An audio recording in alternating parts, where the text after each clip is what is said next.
네, 이슈 체크 진행하겠습니다. 이종건 실장입니다. 어서 네, 오십시오. 안녕하십니까. 이종근입니다. 이재명이 조사받고 서명 날인 거부한 거 그거 보셨죠? 네, 봤습니다. 네. 일단 제가 먼저 말씀드린 건 검찰을 비판하는 분들이 많아요. 네. 왜 그거 넘어갔느냐. 그 개수작에 수작에 완전히 넘어갔다. 네. 물론 완전히 정말 제가 뭐 좀 표현이 좀 거칠었습니다만 어쨌든 그런 수작이었습니다. 왜냐하면 처음부터 이번에는 들어가자마자 내가 조서에 말하지 않은 거를 말했다거나 혹은 말한 거를 누락시키면 나는 거기서 거부한다라고 처음부터 그렇게 얘기하고 시작을 했어요. 아니 그거는 이재명이 아니라 누구라도 물론. 대한민국 국민이면 누구라도 그럴 권리가 있습니다. 아, 물론 그렇죠. 그런데 물론 그러자마자 검찰이 물론 검찰은 늘 하는 거지만 녹화를 받아들이시겠습니까? 왜 가보셨지? 예, 저도 가봤습니다만 그 경찰이나 검찰이 부르면 종북 주사파들 덕분에 네. 많이 가봤습니다. 예. 그 제일 먼저 묻는 게 그거잖아요. 녹음하시겠습니까? 근데 사실 다 녹음을 저도 한다고 합니다. 왜냐하면 그게 저한테 유리할 수도 있으니까 나중에 증거로서. 근데 그것도 거부하고 또 마지막에 이렇게 한 2시간 반을 들여다보더니 내가 말하지 않은 것을 내가 말한 것을 제대로 반영하지 않았다. 그러니까 검찰이 그러면 얘기해라. 반영하겠다. 특정 어떤 부분이냐 했더니 두루뭉술하게 얘기하고 그냥 나가버리더라. 뭐 이렇게 결론이 내렸습니다. 그래서 혹시나 뭐 지금 우리 이 보수 우파 진영의 시청자분들이나 혹은 또 우파 진영의 열혈 그런 지지자분들이 아니 검찰이 제대로 작전을 잘못 세운 게 아니냐 이런 전략을 생각지도 못했느냐 이렇게 글이 나오는데 제가 이렇게 쭉 들여다보면 아니요 검찰이 아니라 검찰 할아버지라도 이렇게 처음부터 완전히 저작거리의 드자비식으로 망치려고 작정한 거는 뭐 누가 어떻게 했더라도 막지를 못하는 것이거든요. 그래서 좀 들여다보면 와 완전히 정말 마지막까지 가는구나라는 걸 첫 번째 느낄 수가 있고 두 번째는 그럼에도 불구하고 검찰은 검찰의 시간대로 갈 것으로 지금 보입니다. 네, 그래요. 아니 8시간 조사받고 2시간 반 동안 조서 열람을 하고 그리고 난 다음에 날인 안 할 거야 그러고 그냥 나가버리는 거를 현장에서 체포영장 가지고서 잡지 않는 바에야. 아, 그렇죠. 어떻게 방법이 없어요. 검사도 법에 따라서 해야 되기 때문에. 그래서 이 상황에서 검찰이 왜 이런 사태를 미리 대비를 못했느냐라고 하는 것은 여러분들 그냥 화난 김에 하시는 말씀이지만 듣는 검찰은 좀 억울할 겁니다. 아니 그리고 진짜 전략적이었어요 보면 왜 이게 800만 달러인데 500만 달러가 지금 스마트팜이고 그다음에 300만 달러가 방북 대가잖아요. 방북과 관련된 대가로서 미리 쌍방울이 대납한 그런 상황입니다. 그러면 사실 500만 달러와 300만 달러는 저기가 달라요. 굉장히 성격이 다릅니다. 500만 달러는 일단 스마트팜이라는 기재가 있어요. 그러니까 이게 그 전부터 경기도가 추진해 온 부분이 분명히 있습니다. 이 지사가 방북을 스스로 요청을 하고 매달리고 했던 흔적이 있는 이 방북과는 드러났을 때 느낌이 다른 거죠. 이를테면 스마트팜만 하더라도 북한에 굶는 사람들을 위해서 경기도가 이 정도 했다라는 식의 뭐 그나마 뭐 이렇게 이야기할 수 있는 거리가 있다면 방북은 전혀 성격이 다르거든요. 그러니까 이자가 500만 달러까지 이야기하는 부분에서 커트 하고 3만만 달러 시작하려고 하자마자 그러니까 대가를 넘어가려고 하자마자 뛰쳐나간 꼴이 돼버렸어요. 그것만큼 건드리지 마라. 이것도 상당히 전략적이었다. 그래요. 할 수가 있고요. 또 이자가 한 말 중에 검찰이 말이지 증거가 하나도 없더라라고 한 그 다음 말들이 그야말로 가관이에요. 뭐라고 얘기했냐면 이겁니다. 아니 증거를 하나도 제시하지 못하더라. 김성태의 말을 갖고 계속 얘기를 하고 또 도정 관련 이야기로 시간을 보냈다. 이렇게 두 가지를 얘기하는데 그렇게 물은 거 맞아요. 그게 핵심 증거거든요. 왜냐하면 김성태가 대납한 자예요. 실제로 돈을 북한에 주고 그다음에 여기에 대해서 안달이 났었어요. 왜? 이재명이 이걸 모를까 봐. 이재명이 확실히 알아야 되잖아요. 네. 너 때문에 너를 위해서 내가 이 정도를 하고 있다. 그러니까 확실히 김성태는 이재명한테 보고 들어갔는지를 끊임없이 체크를 했을 거 아니에요. 그러니까 이재명의 증언이 가장 이재명 아까 김성태의 증언이 이재명한테는 뼈아픈 거거든요. 네. 그런데 김성태의 말을 갖고 이야기했다라는 걸 증거가 아닌 것처럼 얘기하고 도정도 마찬가지입니다. 스마트폰과 관련한 이야기들이 다 도정에 대한 얘기잖아요. 그래요. 예. 근데 이런 것들이 증거가 아니라고 이야기하는 이 뻔뻔함이 도리어 더 참 눈길을 끄는 거죠. 이제 이자가 다 계산하고 가서 그 날인 안 하면은 이게 증거 채택이 안 된다는 것까지 잘 알고 가서 그렇게 한 거 아니에요? 네. 그럼 이 이재명이가 진짜 노리는 게 뭡니까? 첫 번째는 네. 주도권을 자기가 잡겠다 계속. 아까도 말씀드렸지만 300만 달러, 500만 달러를 분리하면서 계속 자기가 주도권을 잡겠다는 것이고 두 번째는 시간을 지연하겠다. 세 번째는 저쪽이 내놓는 카드를 계속 봐야 된다.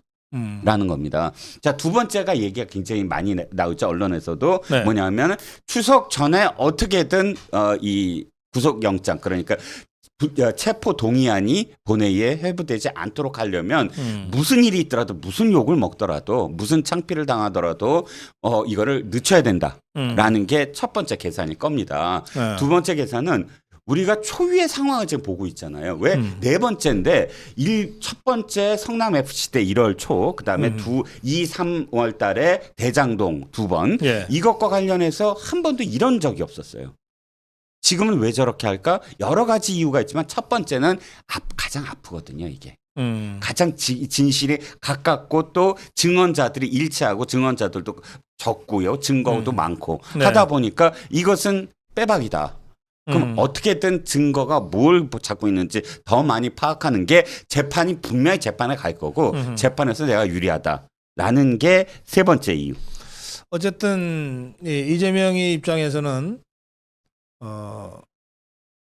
내년 총선 공천권만 행사 하나 해도 되잖아요. 그렇습니다. 예? 그 이후 뭐 기소가 되죠. 지가 공천권 행사해 가지고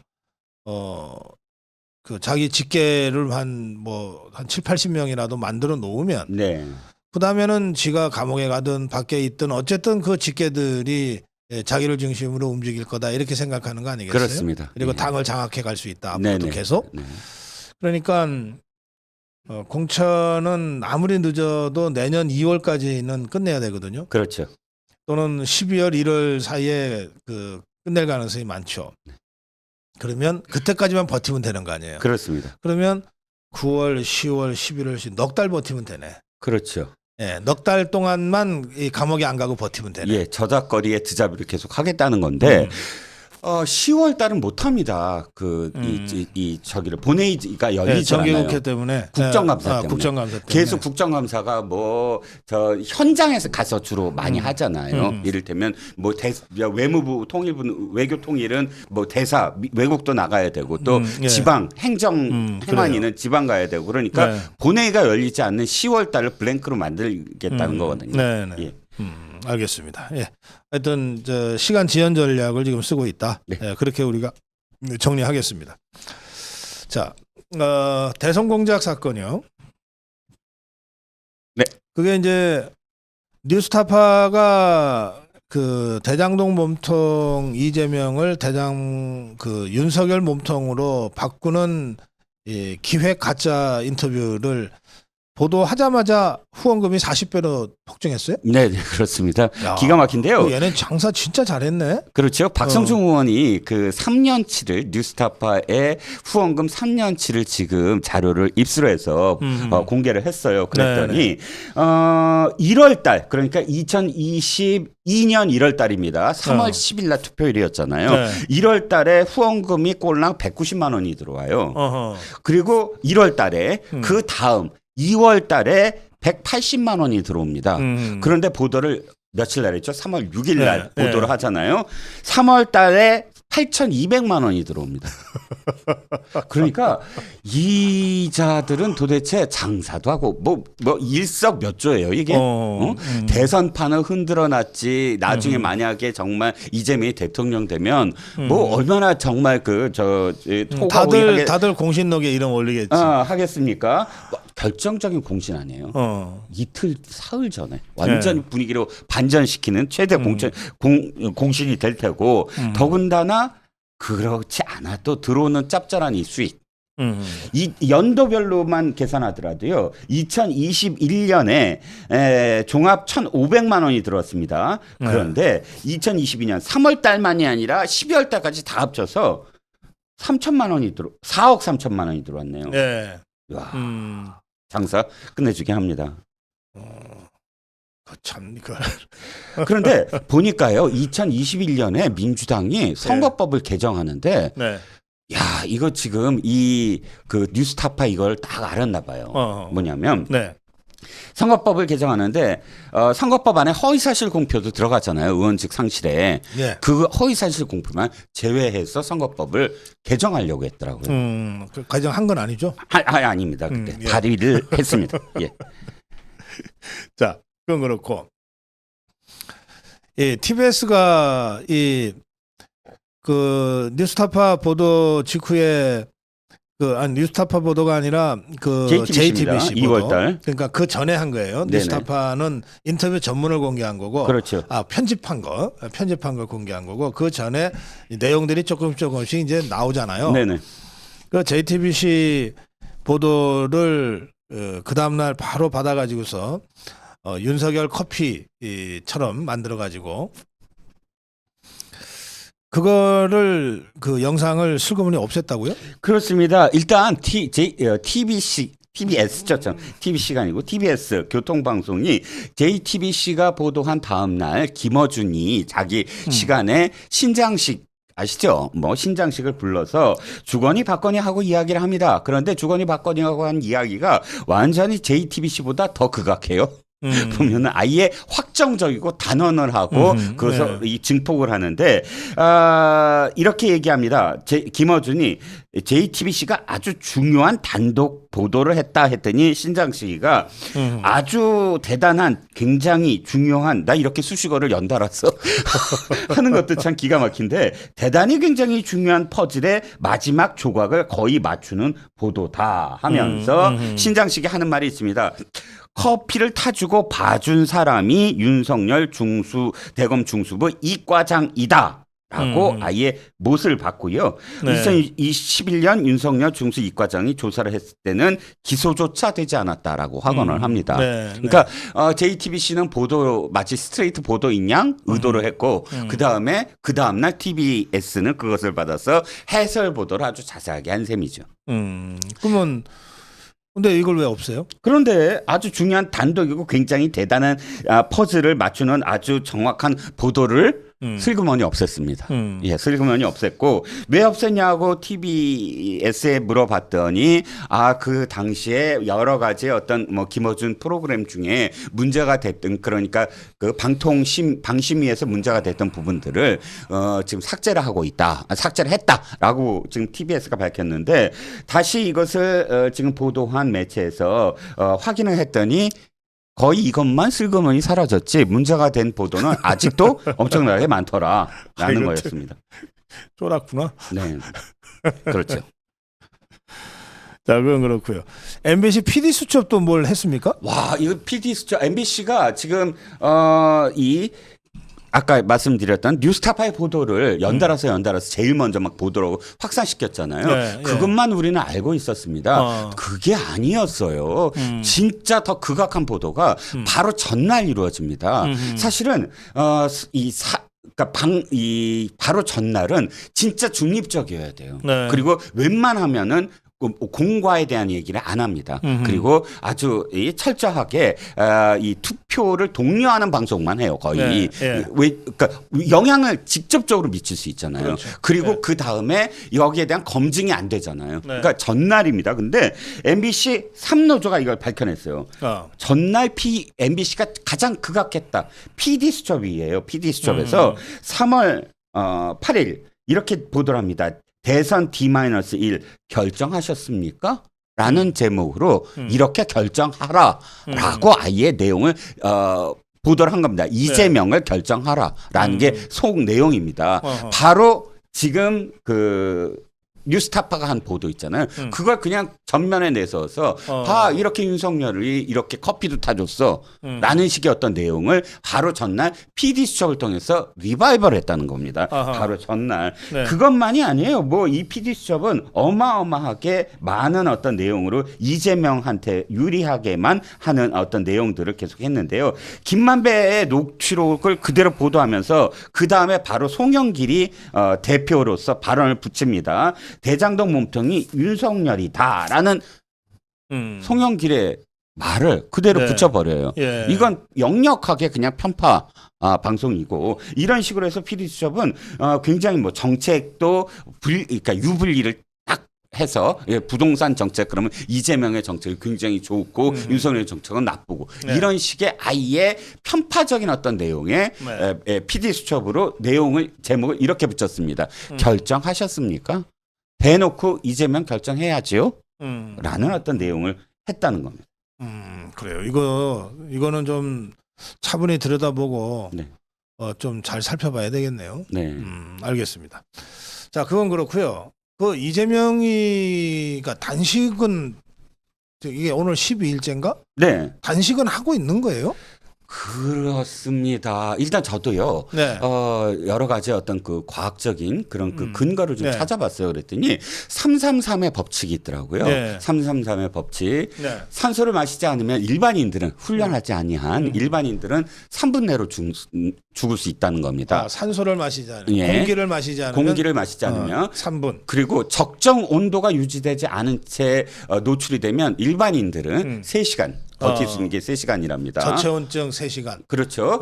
물을 마시지 않고 버틸 수 있는 최대 시간이 3일이랍니다. 3일. 예. 그 다음에 음식을 먹지 않고 최대한 버틸 수 있는 게 21일이랍니다. 그러니까 저 3주랍니다. 3주. 3주. 그러니까 이게 333의 법칙이고 727의 법칙은 뭐냐면 음식을 먹지 않은 채 72시간이 지나면 순수한 단식 1일째라고 얘기하더라고요. 왜냐하면 72시간 동안은 그동안 축적됐던 당이라든지 기타 칼로리라든지 이런 것들을 계속 그렇죠. 소모할 수 있게 불태워서 에너지를 만들 게 몸속에 남아있죠. 예. 근데 72시간이 딱 당이 완전히 소모되는 그야말로 철저하게 순수하게 단식이 1일이 되는 시점이랍니다. 아까도 333 말씀을 드렸는데 그러니까 3일부터 사실은 앉아 있을 수밖에 없다. 그러니까 움직임이 굉장히 둔화된다라는 것이고요. 7일인데 7일째 되는 날부터는 누울 수밖에 없다. 이게 도저히 그러니까 움직이는 대로 이 칼로리 소모라든지 몸에 또 예. 에너지가 들어가거든요. 예, 에너지가 들어가고 거기에 버텨야 되니까요. 물론 누워 있을 때도 에너지는 써요. 하지만 상당히 예. 많은 어떤 좀 더 이렇게 보존할 수 있는 상황이죠. 그런데 지금 우리가 최근 들어서의 그 단식을 쭉 그 기록을 보면 10일에서 11일이 최대예요. 김성태 원내대표도 11일. 그렇게까지 안 했는데 그때? 그런가요? 8일인가? 11일인가 한번 찾아보세요. 김성태 드루킹 단식. 예. 황교안 대표도 한 10일 정도. 이정현 대표가 8일 했어요. 8일인가요? 예. 한번 찾아봐 주시고. 그러니까 10일한 기록도 지금 우리가 쉽게 못 찾잖아요. 쉽지 않아요. 이정현 대표도 한번 찾아주시고요. 제대로 단식하면 10일 쉽지 않아요. 그런데 지금 이재명이라는 자는 집회에도 참석을 하고 어저께 검찰 가는 것도 사실 누워서 갈 줄 알았더니 걸어가더라고요. 예. 그래서 이렇게 걸어 다닐 수 있는 정도의 에너지를 12일간 단식을 하면서 갖고 있다? 그건 뭐 불가능하다고 보고요. 그런데 어저께는 또 아주 이상한 일이 두 가지가 벌어졌습니다. 예. 두 번째는 왜 10시는 들어가잖아요. 밤 10시에. 그런데 낮에도 계속 천막을 쳐요. 김성태 원내대표가 9박 10일, 황교안 대표가 8일째 구급차에 실려갔고 10일까지 가는 게 이렇게 힘들다라는 그런 말씀을 드린 거고요. 네. 자, 그런데 갑자기 블라인드를 치는 거예요. 낮에도.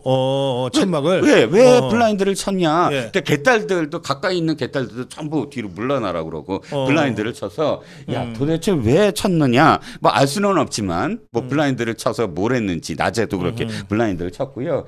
가장 기가 막힌 건 분장을 하는 있잖아요. 왜 우리 분장하잖아요. 텔레비 화면이 비춰지면 예. 이렇게 조금 더 그 어둠을 예. 그러니까 어두운 곳을 자 해소하려고 분장을 하는 장면이 찍혀서 더 이제 기함을 좀 토했습니다. 예. 참 재밌는 자야.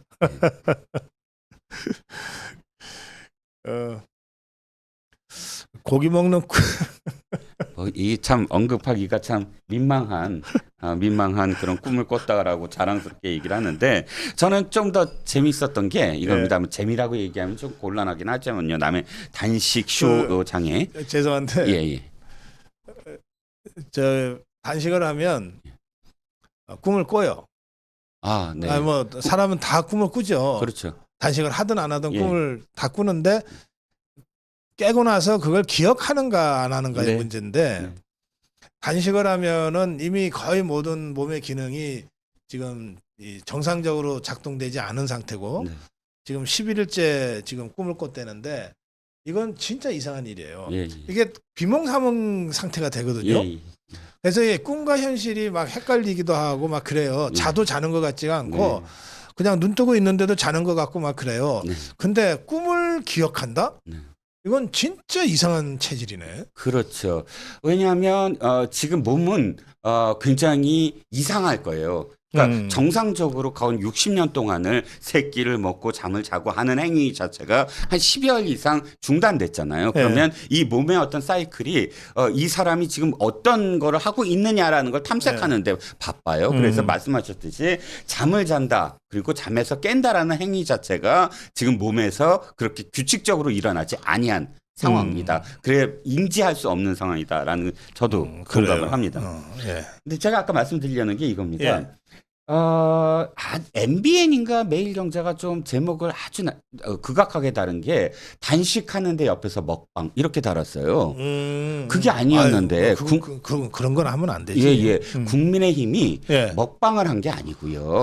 단식하고 있는데 이미 수주 전부터 기획하고 있었던 행사가 있어요. 수산물 수협하고 함께 수협중앙회와 함께 수산물 독려를 하는 그런 행사가 있었거든요. 그거를 중단할 수는 없잖아요. 아니요. 민생 하는데 민주당이 가장 중요한 민생 행사였습니다. 이재명이가 딴 데 가서 해야지. 그렇죠. 그래서 거기서 이 수산물 촉진 행사를 열었습니다. 그리고 수협중앙회와 국민의힘이 이제 도시락을 한 굉장히 많이 회가 들어간 도시락을 마련을 했어요. 그랬더니 나중에 알고 봤더니 민주당 의원 보좌관들도 상당수를 가져가더라. 아니 걔네는 이중적인 의미에서 이런 거 하면 안 되는데? 그렇죠. 첫 번째는 당대표가 단식을 하고 있는데 중인데? 그리고 두 번째는 수산물 관련해서 뭐 그렇게 위험하다고 그렇게 계단 난리를 퍼뜨리고 있는데 참 그래서 국민의힘과 수협중앙회는 어느 의원실에서 갖고 갔는지는 차마 밝힐 수가 없다. 라고 이야기를 했는데 어쨌든 뭐 그런 일이 있었습니다. 그래.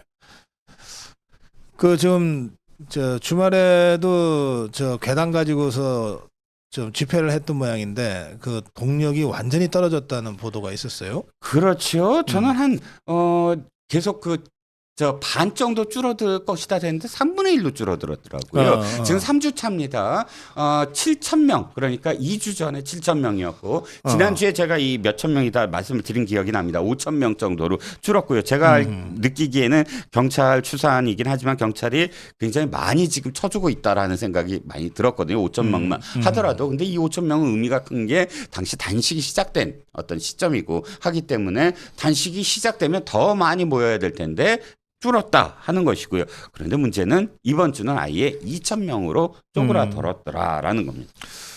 근데 그 더불어민주당도 근데 수산물을 먹어요?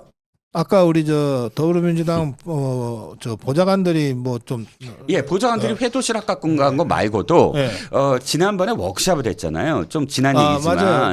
정기국회 앞두고 8월 양쪽이 말 정도에 양쪽이 다 했죠. 국민의힘도 하고 더불어민주당. 국민의힘은 그때 아예 내놓고 이렇게 얘기를 했어요. 우리 국내산 수산물로 연찬을 하겠다. 그래서 이 독려를 하겠다. 그때 민주당이 비난을 했거든요. 이 후쿠시마 후쿠시마 오염수를 지금 무마하기 위해서 쇼를 벌이는 거다 이렇게 비난을 했는데 네. 지금 나중에 봤더니 그 민주당도 저녁 때 수산물들이 나왔어요. 가리비가 나왔는데 그래서 너네는 왜 수산물 먹냐고 저기 찾아봤더니 원산지를 찾아봤더니 이 매체에서 원산지가 중국산이었다는 겁니다.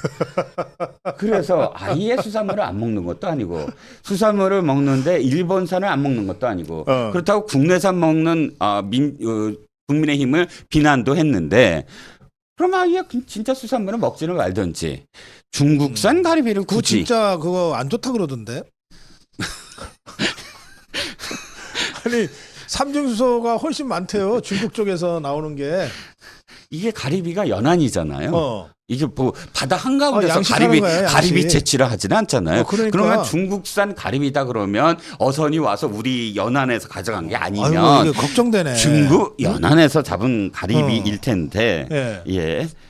그 참 얼마나 지금 이 걱정을 하면서 먹었을지가 눈에 뻔합니다. 참나 예, 정말. 아이고 알았어요. 예. 그 9월달에 모의고사 평가 시험이 있었죠. 네 그렇습니다.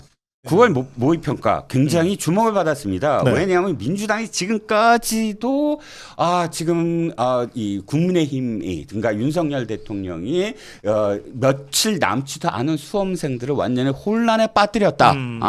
그 힐러 문항 없으면 변별력을 어떻게 유지할 것이고 글쎄, 그런 식으로 공격했죠. 난리를 쳤습니다. 그래서 그 관건이 9월 모의평가였습니다. 그런데 9월 모의평가 아주 호평이었다. 모평이 호평이었다라는 겁니다. 왜 호평을 받았느냐? 변별력이 꽤 유지가 됐다는 거예요. 그러니까 첫 번째 조건 킬러 문항은 없었다는 겁니다. 네. 우리가 킬러 문항이라고 한다면 고교 교과서에 아예 없는 문항. 이거나 아니면 아예 문과의 국어 시험인데 이과에 뭐 수학 2에서만 나온다든지 아니면 물리 지구를 알아야만 이해할 수 있는 그런 지문을 낸다든지 하는 그런 것들을 우리가 킬러 문항이라고 한다면 정상적인 학교 교육을만 받고는 풀 수 없는 문제. 네네. 네. 그런 문항이 없이는 변별력이 없다라고 주장을 하면서 수험생마저도 파탄을 일으켰다고 했는데 이번에 보면 일타 강사들도 9월 모의평가를 당일날 바로 강의를 하면서 이 첫 번째 킬러 문항 없는 거 맞다.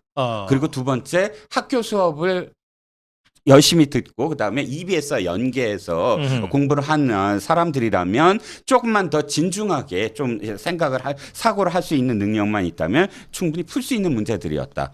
그럼에도 불구하고 굉장히 난이도가 높은 문항들이 있었다. 그게 되는구나. 라고 얘기합니다. 라고 합니다. 그러니까 일타 강사들마저도 그렇게 얘기를 했고, 그다음에 그거 되는데 왜 그동안 안 했어? 그동안 안 한 건 뭐 때문이 돈 때문이죠.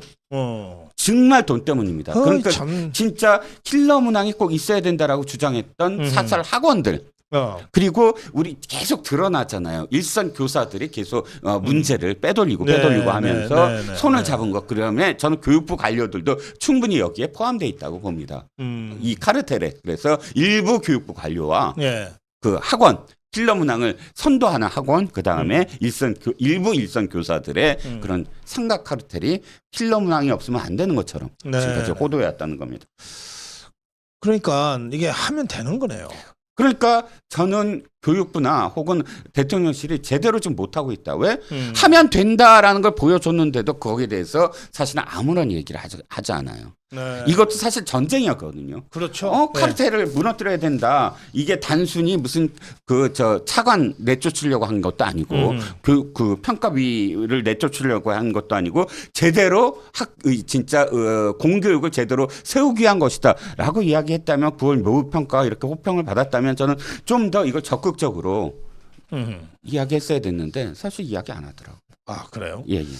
알겠습니다. 이게 그렇죠. 이거 사실 이게 킬러 문항을 쓰지 않고 교과서 안에 있고 EBS에 있는 것 중에서 난이도를 더 높게 하려 그러면은 출제위원들이 조금 머리는 더 써야 되겠지만 얼마든지 가능하다.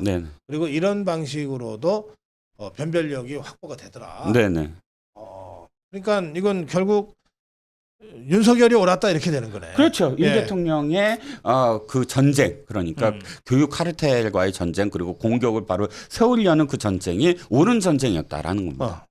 그래요. 알겠습니다. 아주 네. 반가운 소식이네요. 네.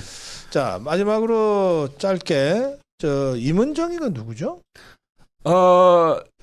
저기 고대 나오신 분이 어디 계신데? 고대 나오신 분은 다 아실 것 같은데요.